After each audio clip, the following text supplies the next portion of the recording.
So, along with the DMG official release, this came out. The rival, I suppose, version, the Game Master's Guide. Look, it's 5e. They just couldn't necessarily call it that anymore after the OGL crisis. And, I mean, they had a go at creating a better version of 5e. And then Wizard of the Coast released their supposed better version also. And if you are watching this, then you understand that it's healthy to look at other third-party books to see if you can steal something. And so that brings us to this PDF version. Unsurprisingly, the first chapter basically is how to be the Games Master. It goes over terms such as world building, party, session, player styles, as does the latest official DMG. So yes, we know there are different types of players and we're trying to satisfy them all in the same game. You won't be perfect, it says. Of course we won't be perfect. And we get DM's regret. We make mistakes, we know what we could do better, but I always say that players just want to roll some dice, and if you create that situation, then that's 90% of all they want, so don't beat yourself up. Assembling a party and session 0. It's correct when it says that usually session 0s can take about an hour or so. It's normally just a case of the game takes place around these styles. It's sci-fi, you are going to go flying through space in between destinations. So here are some maybe background you might think about, etc. So the players finalise their characters and you okay whether or not they fit. And then there's asking, what are your hopes for the game? What type of games do you enjoy? Do you like what I do? There are things you don't like what I do. House rules, how are we going to do crits? How are we going to do rests? Whatever you want to tinker with, really. So we've got a session 0 checklist. How well do the PCs know each other? Where do the PCs fit into the setting? Establish the rules. Establish the safety tools, which you have to maybe say, look, are we doing sexy stuff? Are we doing violence? Are we doing dark themes? And if this is your first session ever, ask for help. Get advice off someone who has DM'd. Limit the players to 3 or 4, so it's not too overwhelming. Playing with newbies actually makes DMing first time much easier because you don't have anything to live up to. Planning your sessions. So what are the players going to find? What encounters might you have? Where does the session start? Where will it end? As a rough guide, make notes along the way, crafting encounters, random encounters, all the things that I imagine you already know, or we're playing in person or virtual, miniatures or a mix of theatre and of the mind. You've got a group and a regular game, however, you need to cultivate the game and grow it and change it, that's fine. House rules allow players perhaps to rewind their actions. If someone makes an obvious mistake because they misunderstood a rule, do not punish them. Make a firm rule that PCs are not allowed to influence one another with roles, and player versus player combat is not allowed. I've spoke about that recently. And make sure players feel comfortable in being able to pull the DM aside and ask private questions. I hope nobody needs that situation, but PvP is definitely something that has bogged my games down before, and I have started saying, look, you might have one of two stabs at each other, but that's it. You're meant to be a team. So yeah, this book not covering anything too groundbreaking, but remember, this is basically replacing the DMG for people who fell out with their WotC, basically. Session length, frequency, missing players, what to do about missing players, what if the game falls apart. It's a relationship of types, yeah, that's fair. Just try and have one or maybe two more players than you need, so when someone falls out of schedule, the game continues. You know, when it comes to D&D, me being the DM, I need the players to give me my own fix. I'm not bending over backwards to create everything for them. You know, it's a highlight of my week also. So what type of adventure are you running? What flavour, you know? So it gives some ideas. Talks about the same tiers of play that WotC did. Mix up your encounter types. There might be an environmental one, so it's not just monster, monster, monster. There's a roll table for adventure settings even. Citrus sewer system, wilderness, in a forest, pastoral, fields, a lighthouse, throne room of a monarch. Explaining campaigns. Don't create needless work for yourself. You don't have to do all the ruling noble houses. Don't get too far ahead of yourself because the players might go on a different tangent. Leave space for change. And try and it says make sure to weave the PC's goals and struggle into your campaign. Missing NPCs. Introducing a reliable ally that suddenly goes missing at a key moment can emotionally engage the PCs. However, make sure this moment is earned. Yeah, make it a big story beat. So yeah, settings, beginning a campaign. For many PCs, it starts at first level taking on fetch quests. But don't feel like you have to do that. Some campaigns can start later on. But starting later on, everyone has to know the characters at 15th level in and out. And I find that the characters and players need to sort of grow together. The usual thing is to start at 3rd, maybe start at 5th. But I generally do 1 week at 1st level, 2 weeks at 2nd level, 3 weeks at 3rd level, if I'm just on a sprawling, open-ended campaign. It works really well. The 3-act structure in films can be used for planning your sessions. Ending a campaign, try and make it satisfying. Dealing with PC death. Ideally, you and your players would have established the potential for PC death and the way it should be handled at the start of the campaign. My players are happy to really push over your player died, because knowing that another one's coming along soon, but I do like a little bit of closure to that character, such as a funeral. World building basics. Core assumptions. Gods, monsters, and heroes and their importance. How well is magic known? How many different cultures are there throughout the lands? What exactly is the setting of your game? If you've created a world, do your players understand what you expect them to assume from the genre? Do you need to signpost the message across of what world this is? Show, don't tell. So if you have all these interesting things, don't just tell your players about it. Instead, show it. Having a party walk into a town where people go about their daily lives in zero gravity is far more fun than just explaining that there's a town where that happens. Good advice. Incorporating secrets and clues. Each time you prepare for the next session of the game, write down 10 secrets and clues the PCs might discover. Pin them to your DM screen and use them when you think's best. So, some 10 example secrets and clues. A long-forgotten rival now leads the hobgoblins out of a ruin. A powerful wand lies within a cavern. Vampires and ghouls seek to join forces against the dwarves of wherever. That's good. That is good advice. Clues left after a murder. History about a god they haven't heard of. Location of a hidden dungeon. It's all tantalising. Secrets and clues can be got by information from a corrupt city guard, a rescued prisoner, etched as glyphs on a weapon, revealed through dreams. Yeah, sure. Map your world. Location names table. A tavern generator. Standard useful stuff.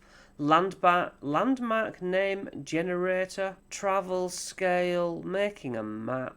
Geography. Civilizations. I tend to zone a little bit out about that. I'm not going to start creating the intricacies of each town. Language. Government. Useful governmental power table. Who's this? The ruling classes, conflict, gods, divine stuff, religion, beliefs. What belief is the main one of this town? Planes of existence, creating a multiverse. And then advanced combat.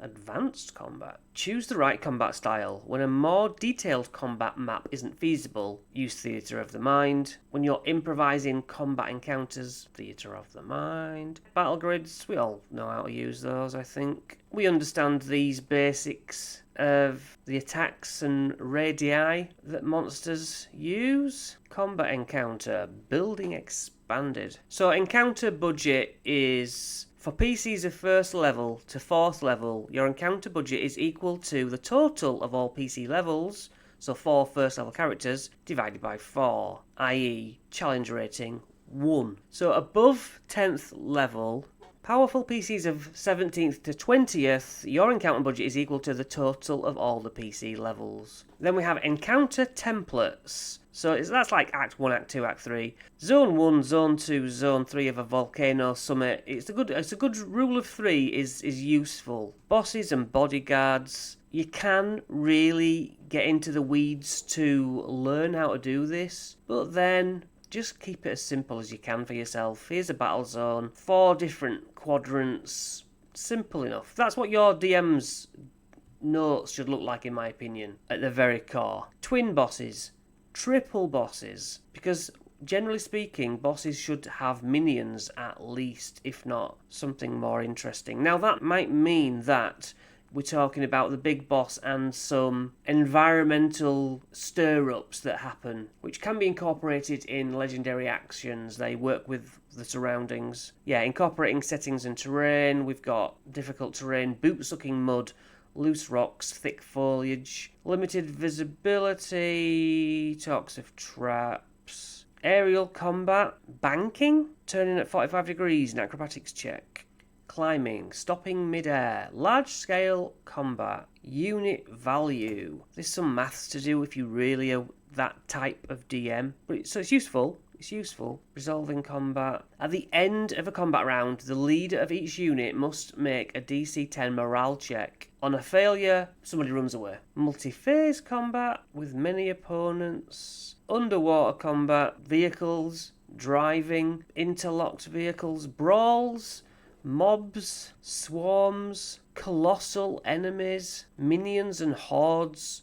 I don't like the whole each minion has 1 health and no matter what damage you do to it, you just strike off the minion, because I think players feel cheated when they might crit and it's like, well, all you had to do was punch it to get 1 health down. So you kind of have to keep that secret and pretend you're doing maths, because I feel they feel cheated if every minion's got 1 health. So yeah, cleaving through minions, they do like. So yeah, the amount of damage that the player does, if each skeleton has 14 health points, how many 14s come out of that damage? And that's how many skeletons die. Pretty simple. Yeah, focus on describing the scene cinematically of big battles. Make it epic. Variant rules. Blooded. Some creatures change their demeanour or tactics when they are approaching death.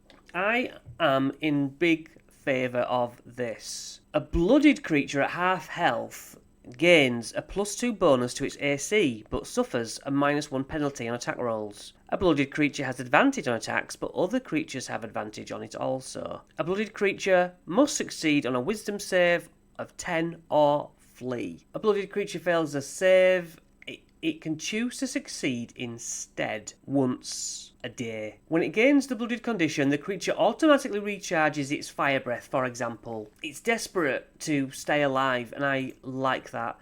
A called shot. I've had this. I've done a little video about it, maybe a short. Players want to say, I aim for the eye, I aim for so-and-so. You up the AC by 2 for a limb, 3 for a head, 4 for eyes or a specific organ. And then doom points were kind of in the playtest arena. Doom points are something that I have in my game now. I like these. When the players are fighting a monster and they do a nat 1, the monster gets a doom point to basically, I can attack extra, I can do a move away for free. It's basically a legendary action. It's an extra reaction, I suppose, nowadays in the new world. It's a free fire breath recharge, whatever. If I attack twice, I can use one of those. I attack 3 times. I love it. Dirty tactic. Use an action to basically throw sand in its face, knocking the wind from its lungs, or tossing a coil of rope around its feet, etc. Spending some doom options here, a creature automatically succeeds the attack no matter what they rolled on the dice. It's stuff like that. It's a real advantage to your enemies, so that if they are getting completely smashed down, one slip up of a nat 1 and it gets a chance. Overrun. Use an action to push through the space of a hostile creature. If you win the contest by 5 or more, push the target 5 feet in the direction of your choice. If you fail, you fall on your butt. Pilfer. Use an action to basically take the weapon out of its hand or steal something off an enemy. reposition, shove, obviously, tumble, tripping them up. These are good things. Hitting cover. Basically, if you're shooting at someone within cover, it hits the thing that they're hiding behind and wears it away a bit. Injuries. Morale, we've touched on. And the injury table here, which I love. Roll a d20. I don't have one. 18. Scar. This minor cosmetic wound has little effect on the creature, but at the GM's discretion, it gains a bonus of up to +2 charisma, intimidation, and suffers -2 to persuasion when interacting with other creatures. Parting shots. So a creature taking the disengage action can use a bonus action to make one ranged attack at a creature it can see. I just like these. It just fleshes out things that official D&D could have done better. Advanced exploration, planar travel. It's a very broad subject, travelling the planes. And in the old days, they used to do entire books on it, and I hope that they go down that avenue again. Storms. It talks about the plane of air, the plane of earth, plane of shadow, and details some effects that you would come across. Air travel, swimming, ship navigation tables, underwater visibility, seaborne encounters table, dungeons and the resources. 4 questions. How old is the dungeon? How deep is the dungeon? What was its purpose? Here's a key to some of the maps. Quick dungeon descriptors. Let's go for 5. Gorgeous, dazzling beauty. The lapis lazuli and mother of pearl inlaid in the floor of the ruler's palace. A ruined city carved from emerald and green glass. Table does a lot of the lifting for you there. What factions are in the dungeon? The random dungeon generator. The entrance. There's a D20 table. A pair of massive iron gates. A drawbridge. Just quick and easy. Initial area. Passage. Doors. Corridor. Combined dungeon entrance and initial area. A circular opening is built into a stone wall and noxious sludge seeps out of it, forming a growing pile on the floor. Difficult terrain.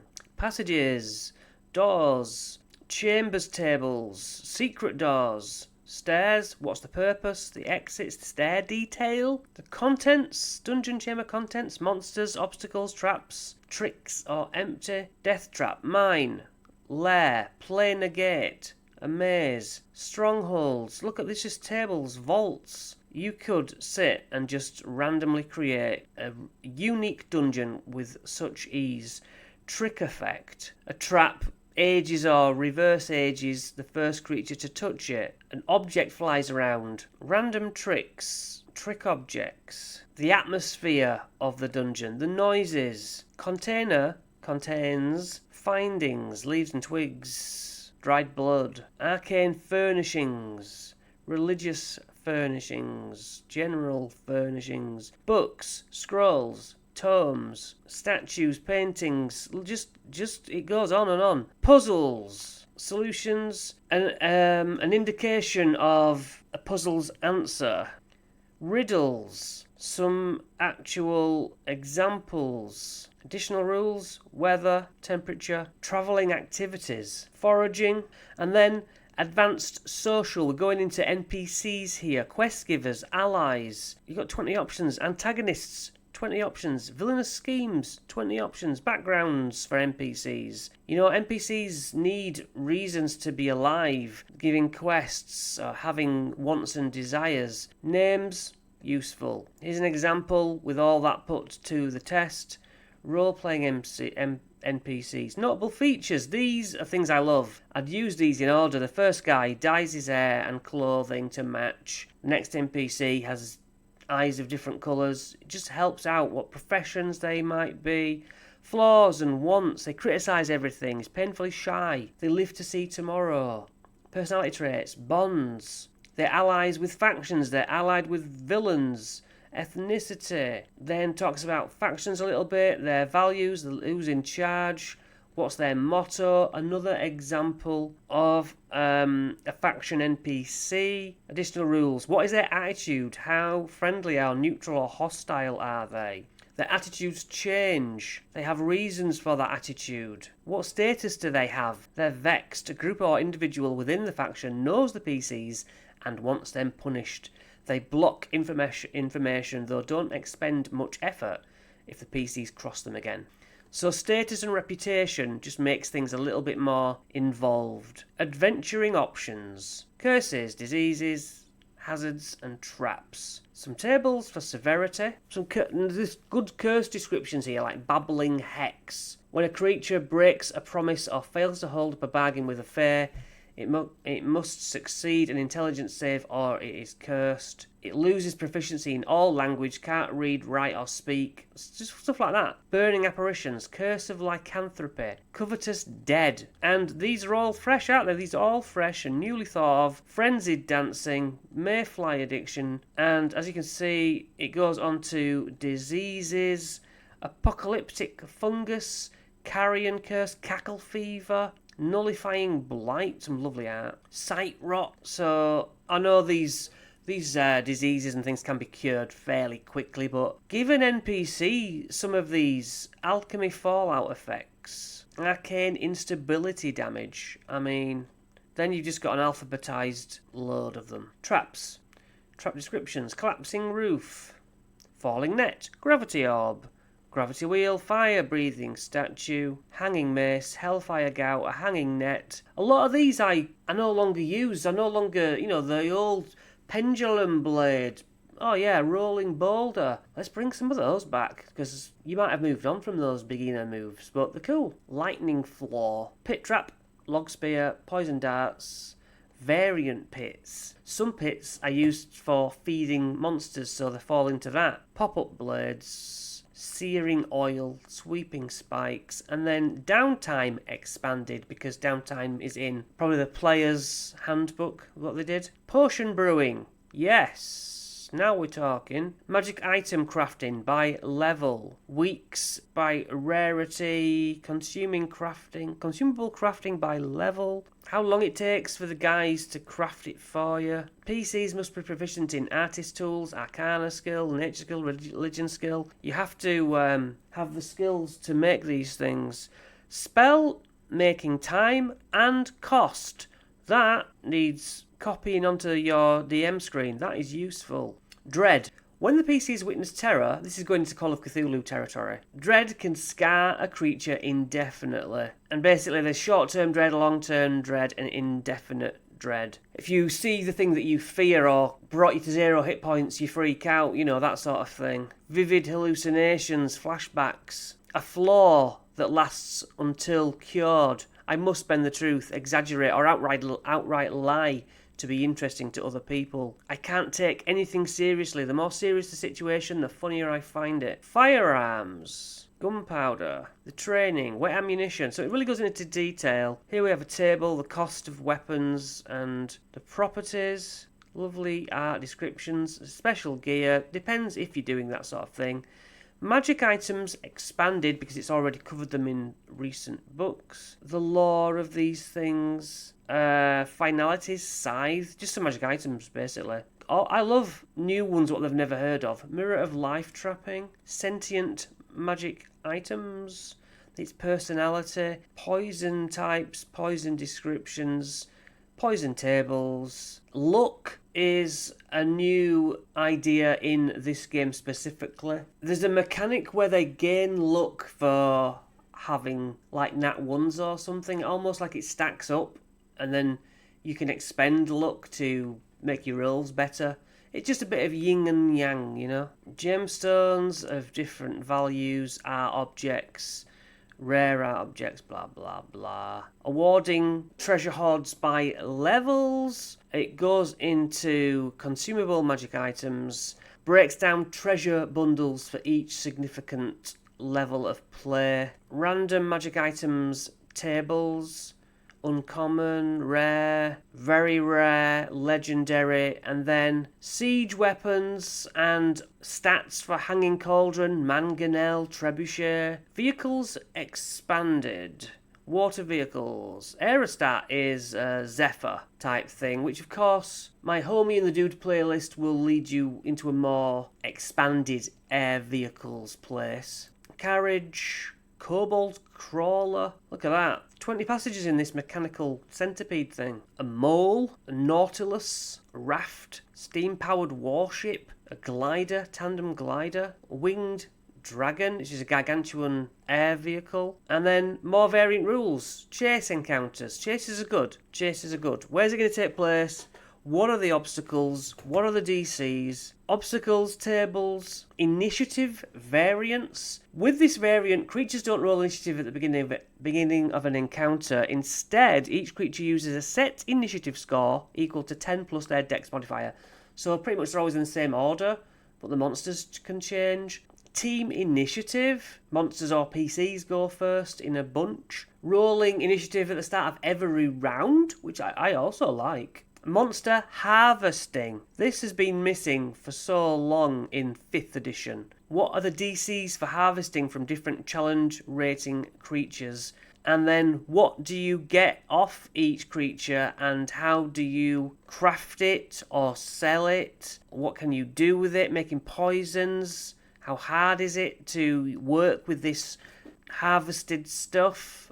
Skill challenges, bonuses. The Homebrewer's Toolbox, which I don't think the regular DMG touches on. Creating your own lineage, creating your or character options, heritages, backgrounds, talents, subclasses. Some of these words like heritages and talents are just the same as 5e, just they had to change the words so they could use it freely and not be linked to WotC. So it's not a different game, it's just 5e, but buffed. And they couldn't say Artificer, so they did Mechanist. So other than that, you know what's going on. And as you can see, attunement artifacts, some tables, we've been waiting for in 5e. Just to have them in a DMG of kinds is useful. Circles are spell levels. They just made that their own. So the 9th circle is a 9th level spell. That's all it means. And yeah, it just goes through your way to be in control of the monsters if you create them from the ground up, and all homebrew goodness. Spellcasting homebrew. Examples of monsters, because that's what they're really good at. Now the hit points, as I might have mentioned in other videos, there's no rolling for them, it's just like 231, which I frown at, but again, it's an open game, isn't it? You can do as you like. But there's just some example monsters here, but they have a monster manual to go with Valiant. It's always nice to see some new ones. A Goblin Controller, what's that? I don't know, but I'd use it. The Leader in a battle, a Soldier. So what roles your created monsters could have and examples of that. Adult Blue Dragon Zombie. You know, you just want some new stuff like that, don't you?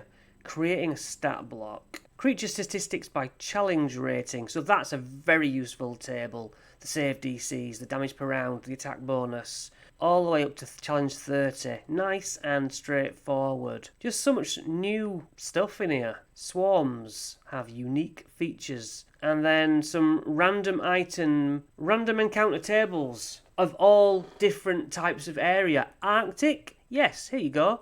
Here's D12, table of Arctic things. Encounters.